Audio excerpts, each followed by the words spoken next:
About a year and a half ago, I had this urge to tell a different kind of story. Mostly I tell fantasies. I've always been interested in stories that told about the history of America through the lives of interesting characters. And I remember reading many years ago about the daredevils of Niagara Falls.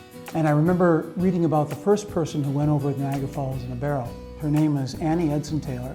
And what I remembered from having read about her many, many years ago was that she was fairly old, 62, and she was the first person to go over the falls in a barrel and live.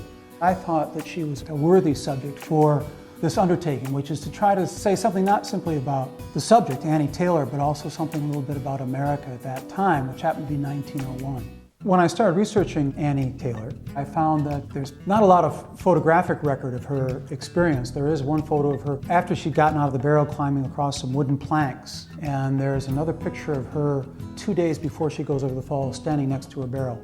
They aren't particularly descriptive, but you can get an idea for, her general appearance. And so I went out and looked for a model that I thought would approximate that, someone in the same age range, same size.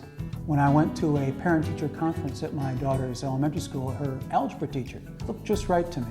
I approached her and asked if she was game. She said, "Oh, that'd be great." She thought it would be a terrific thing to be able to be a character in a book. She didn't know at that point that she was going to have to stuff herself into a corset and wear these strange old clothes and also take the pose of Annie Taylor within the barrel, which meant laying on the floor of my studio with a bunch of pillows crammed around her and holding the expression for some time of a terrified person.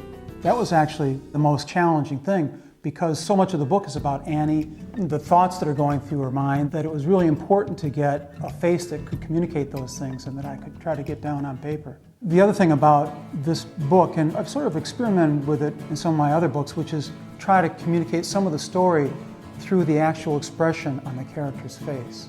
And in some ways that's a little bit like using the film close-up, because a lot of times a filmmaker will use a close-up of a face, a reaction shot, or just use the face to establish the emotional condition of the character and the scene.